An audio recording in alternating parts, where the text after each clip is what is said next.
non piangere, va bene? Ciao, ciao, ciao, take care. Ciao, Ciao Dani, ciao ciao.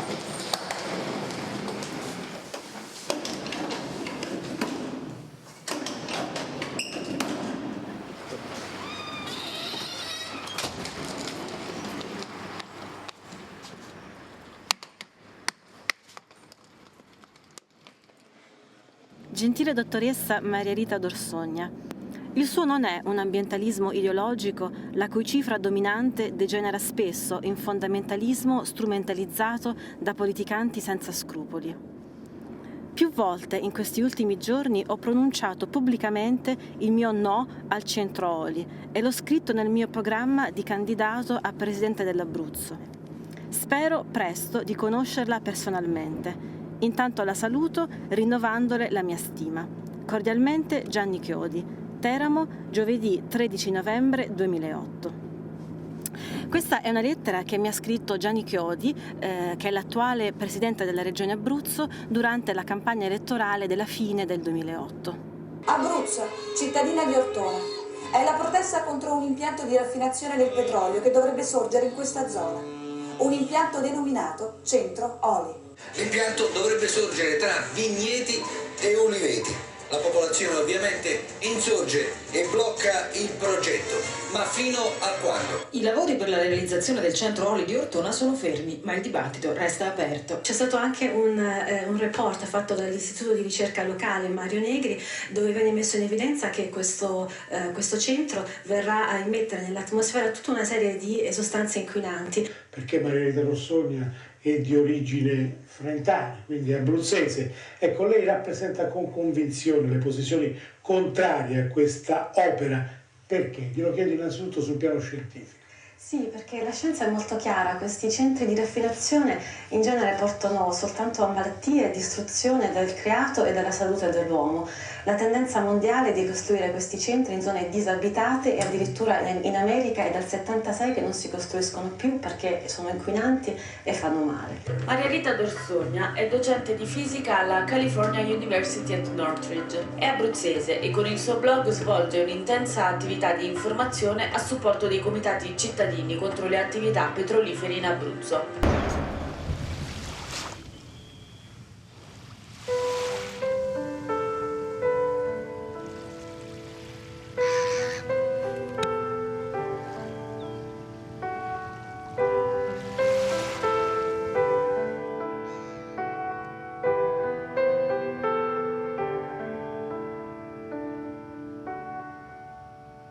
A me di questa storia me ne hanno parlato per la prima volta nel 2007 in ottobre. È stata una conversazione casuale che ho avuto con un amico, quindi neanche qualcuno che era dentro il problema, era soltanto qualcuno che aveva sentito dire di questo centro oli non meglio specificato che si voleva fare a Ortona, pare che sia un serbatoio di stoccaggio, insomma una cosa molto vaga. E quindi ho iniziato dagli Stati Uniti a scrivere degli email ed io ho scritto per la prima volta ho scritto al Corriere della Sera una lettera a Beppe Severnini che venne pubblicata su Italians e da lì appunto mi risposero insomma persone di Ortona e mi dissero guarda c'è già un comitato che esiste che opera sul luogo, perché non ti contatti con loro? E così ho contattato questo comitato Natura Verde e abbiamo deciso assieme di creare questo documento scientifico che ho scritto poi insomma negli Stati Uniti io, di circa una quarantina di pagine, e diciamo che questo concetto è stato il filo conduttore dal mio primo giorno fino ad oggi, e cioè che tutto quello che dico cerco sempre di renderlo comprensibile al popolo, perché altrimenti insomma non serve quasi a niente. Una volta insomma sensibilizzata a Ortona, comunque continuiamo a lavorare anche per questo, mi è sembrato importante volere cercare di diffondere questa notizia, questa conoscenza anche nelle altre realtà abruzzesi, e proprio perché dal punto di vista appunto del governo regionale non c'è stato ad oggi granché.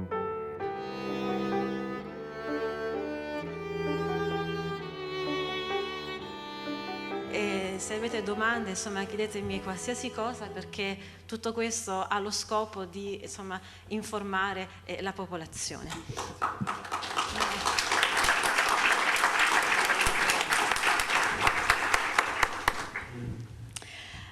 Allora, la prima cosa che voglio dire è che noi qui ad Ortona siamo solamente nella punta dell'iceberg del problema del petrolio. Ortona è il punto di partenza per tutta una serie di attacchi che varie ditte petrolifere vogliono compiere su tutto il nostro territorio regionale. Questa qui è una mappa dell'Abruzzo con vari permessi estrattivi a diversi stadi di avanzamento nell'iter procedurale per l'estrazione di questo petrolio. E quindi, come vedete, il verde sono in fase soltanto di prima domanda, giallo fase intermedia e rosso in fase più avanzata. Questa mappa è un po', non è l'ultima mappa che esiste, adesso un po' di quelle aree verdi sono diventate gialle, un po' delle gialle sono diventate rosse. Il nostro petrolio qua in Abruzzo è un petrolio scadente. In più, siccome c'è lo zolfo, questa sostanza è anche fortemente corrosiva. Diventa allora molto difficile trasportarlo. Allora quello che si deve fare è di togliere questo zolfo il più possibile vicino al punto di estrazione. È per questo che il vostro petrolio di Ortona lo si vuole raffinare proprio qua, a pochi chilometri di distanza dai vari pozzi che sono stati scavati. Questo processo appunto di togliere lo zolfo si chiama idrodesolforizzazione. Non voglio entrare in tutti i dettagli chimici, ma quello che è importante tenere a mente è che questo innanzitutto si chiama processo Claus. Questo processo non è possibile completarlo al 100% e ci sono sempre e comunque degli scarichi gassosi di sostanze a base di zolfo, questo famoso idrogeno solforato che sempre e comunque verrà emesso da tutti i centri dove viene praticato questo processo Claus. E quello che succede è che il rimanente di questo idrogeno solforato va a finire nell'atmosfera grazie a un inceneritore a fiammella costante che brucia 24 ore su 24 e che praticamente non si spegne mai. È evidente che se tu questa roba la respiri ogni giorno per tutta la tua vita e in maniera costante e duratura nel tempo, ci saranno danni sulla salute delle persone, non può essere altrimenti.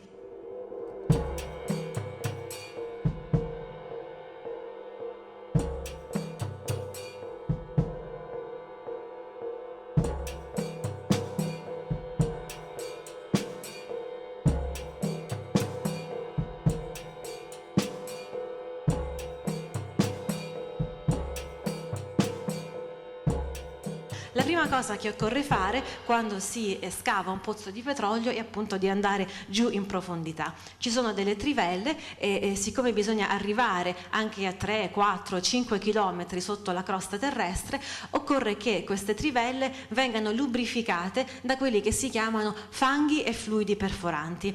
La composizione chimica di questi fanghi e di questi fluidi perforanti è segreta. Le ditte petrolifere lo considerano un segreto industriale e se ora questi fluidi e fanghi perforanti vengono rilasciati un po' alla meno peggio sul territorio in terraferma, quello che invece accade in mare è che è una prassi ordinaria il rigetto in mare di queste sostanze, perché nel mare c'è molto meno controllo che sulla terraferma e in generale sono stati ritrovati circa 100 sostanze inquinanti attorno a queste piattaforme marine. Sono passati 6 mesi dall'inverno scorso, siamo adesso al mese di luglio, i petrolieri si sono portati avanti con la propria opera e infatti adesso non è più soltanto il 35% della regione Abruzzo, ma addirittura il 50% della regione che è interessato da pozzi petroliferi e di gas. Gianni Chiodi ha veramente una responsabilità forte. Io l'ho implorato in tutti i modi, tramite canali ufficiali, ufficiosi, tramite email, di incontrarmi, di parlare con me, con la popolazione, di fare un qualsiasi tipo di dibattito che lui volesse, privato, pubblico, in televisione, nella scantinata di casa, dove vuole lui. Io lo incontro, sono disponibile a spiegare tutto quello che so e fra l'altro tutte le cose di cui parlo agli abruzzesi sono cose che nessuno fino ad ora ha mai smentito.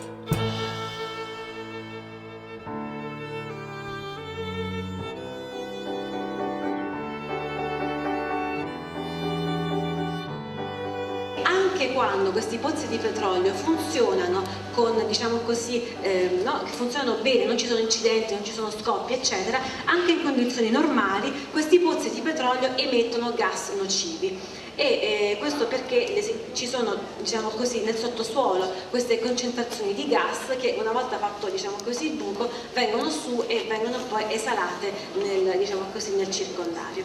E fra questi gas emessi ci sono grandi quantità di idrogeno solforato, metano, toluene, benzene, silene e così via.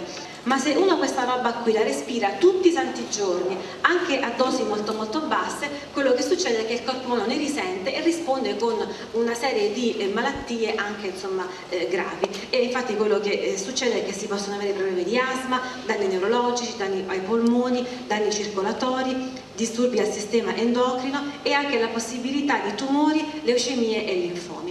Se ci sono domande, osservazioni, discussioni. Siccome ho sentito qualche frangente, ho sentito che parlava del cetrolio al passato. Sì. Si fa o non si fa? Questo... No, questa domanda, quando mi chiedono a me il cetrolio si fa o non si fa, io questa domanda la odio, perché qua non ci abito, dovreste essere voi a dirmi a me se si fa o non si fa. Questo, vedi, è un atteggiamento brutto, non bisogna delegare a nessuno, io non sono la salvatrice del vostro popolo, voi dovete essere a saperne, a informarvi, a rompere le scatole. Io non so se il cetrolio si fa o non si fa, secondo me se noi non vigiliamo più quello si fa. La democrazia non è un contenitore a scatola chiusa che qualcun altro decide per noi e noi facciamo. No, la democrazia è una responsabilità, dobbiamo essere noi i padroni del nostro territorio, essere noi i padroni del nostro destino e decidere noi e non lasciare ai petrolieri e ai politici di fare quello che vogliono.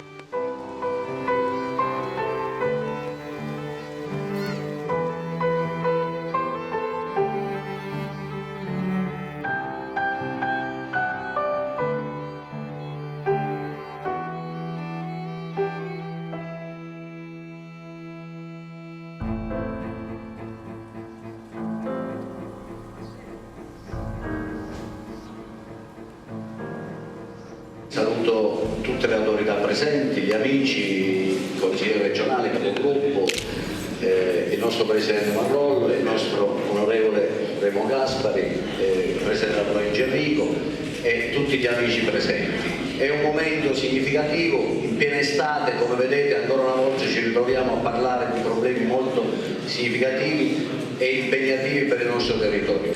Ecco, dopo i convenevoli saluti e i dovuti ringraziamenti, io credo che sia opportuno passare immediatamente a quello che è il momento del nostro incontro e quindi il tema appunto Abruzzo quale sviluppo. Allora le competenze e le autorità presenti io credo che siano molto significative per il nostro territorio e per quale dimensione vogliamo dare appunto a questa nostra regione, a questo nostro Abruzzo. L'Abruzzo è l'unico. E non voglio parafrasare Obama, però Obama ha detto una cosa molto coraggiosa quando è andato in Africa. Ha detto: africani, miei fratelli africani, non pensate che lo sviluppo arrivi dal cielo o dal pubblico o dalla manna o dallo Stato. Datevi da fare. Io vorrei fare una domanda a Presidente Chiodi, grazie per l'intervento. Le volevo chiedere qual è il suo parere sul fatto che la regione Abruzzo, secondo il governo centrale italiano, è destinata a diventare un distretto minerario con il 50% dei territori coperti da permessi estrattivi. Grazie.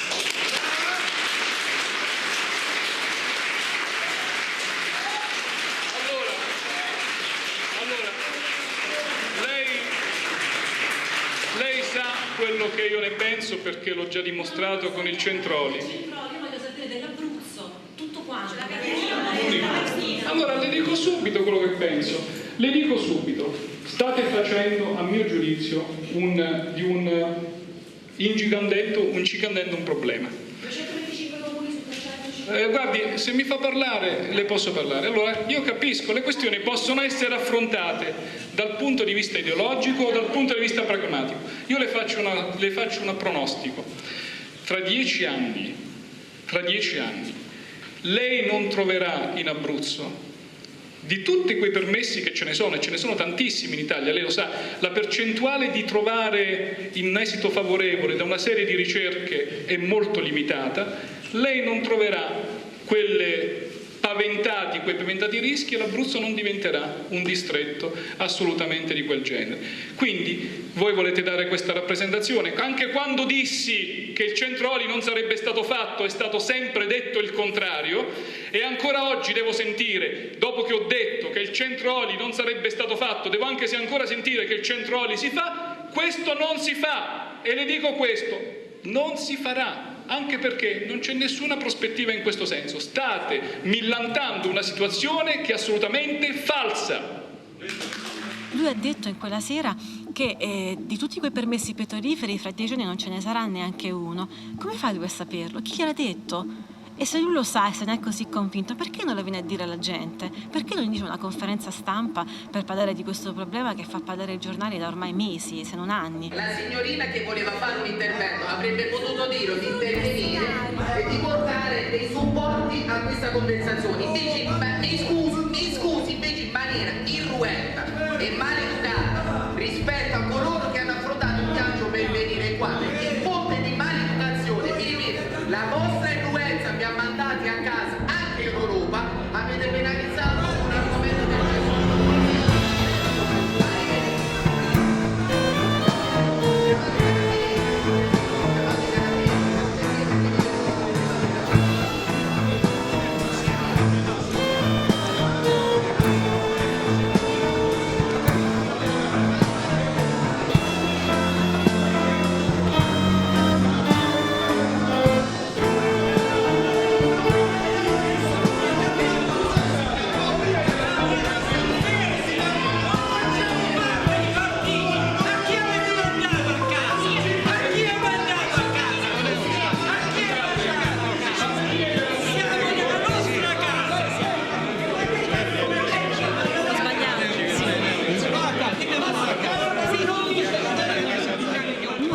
cittadini che volevamo delle risposte, quindi attaccare in questa maniera non è un indice, insomma, di buona educazione, non è un indice, diciamo così, di colloquio in una democrazia. Questo non è democratico, questo modo di fare. Non capisco perché ce l'ha con me, acrimonia. Lei sembra che io sono il suo nemico, io non la conosco e spero di non averle fatto niente di male. No, non le ho fatto niente di male, però io vorrei che lei, vabbè, se n'è andato, non mi ha consentito di parlare. Si fissi un appuntamento. Gliel'ho detto, sì.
Io mi chiamo Marilita D'Orsogna, sono italiana e metà americana, però ho studiato all'Università di Padova, quindi conosco un po' il Veneto, conosco Venezia, e così voglio un po' raccontarvi un po' di varie problematiche collegate all'estrazione del metano in questa zona. Non soltanto il problema principale di questa giornata, che è la subsidenza, ma anche altre considerazioni che sono collegate a queste estrazioni metanifere. Questa è una figura dell'Abruzzo. Questa era una piattaforma esplorativa che è stata messa a vasto, era a 2 chilometri dalla costa, ma senza nessun criterio. Lì c'era anche la riserva naturale, non gliene importa niente, fanno un po' come gli pare. Io sono andata a cercare sui siti governativi del governo italiano cosa dice il governo italiano sulle estrazioni di petrolio, di metano, cosa dice? Il governo non dice niente, non c'è nessuna posizione. Questo invece è il sito ufficiale della Norvegia, che dice chiaramente, loro sono un paese che ci si è fatto ricco con il petrolio. Loro dicono che le attività esplorative, quindi anche permanenti, di petrolio e di gas producono grandi emissioni di inquinanti all'aria, all'acqua e al fondale marino. Le royalties, e cioè le tasse che tu devi pagare allo Stato italiano per poter sfruttare una certa ricchezza del territorio italiano, sono del 4% sulle sostanze liquide nel mare, 7% sul gas e nulla al di sotto di una certa quantità. E questo è quello che invece viene fuori dalla lista dell'Economist. In Libia la percentuale che il governo trattiene su ciò che va a estrarre è del 90%, Indonesia 80 e qualche cosa, Russia quasi 80, Norvegia quasi 80, Alaska 60, Venezuela 60 e così via. Non solo ci lasciano tutto l'inquinamento, ma noi non ne ricaviamo niente. Quindi mi fermo qua, ringrazio tutte le persone che ho contattato nel corso di questi 2 anni della mia attività, diciamo così, per la protezione del suolo italiano. Quindi grazie a tutti, se avete delle domande cercherò di rispondere al meglio della mia competenza. Grazie.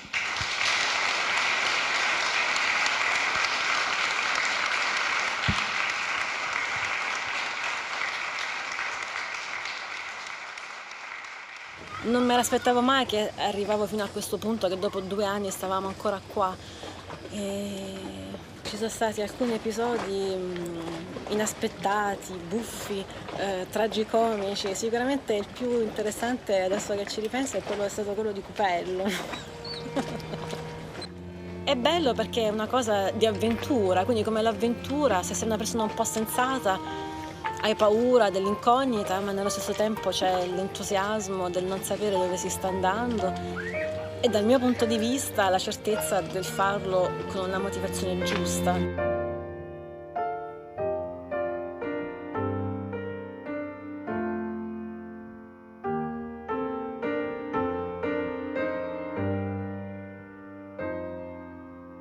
Per me è molto interessante che in questo anno 2009 io sia stata invitata a parlare di problemi petroliferi in varie città d'Italia, a Chioggia, a Milano, in Sardegna, in Basilicata, a Bari, a Genova, eccetera, eccetera.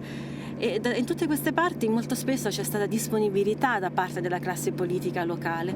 Qui invece in Abruzzo è sembrato quasi che tutto questo sia stato piuttosto un fastidio per loro, sia stato, insomma, questa qua non se ne vada in mezzo ai piedi, che dobbiamo fare per cacciarla? Abbiamo organizzato una conferenza stampa a Pescara per discutere della legge regionale che è stata approvata il 18 dicembre del 2009. Questa legge è sicuramente una vittoria per noi cittadini perché il suo spirito è quello di vietare le estrazioni di petrolio sul suolo regionale. Però la cosa più grave di questa legge, la sua colpa più grave, è quella di non difendere assolutamente il nostro mare Adriatico. Siamo adesso a gennaio del 2010. E adesso i prossimi lavori che restano da fare a noi cittadini è di stilare una serie di osservazioni, commenti a vari progetti che riguardano le trivellazioni lungo la nostra costa adriatica.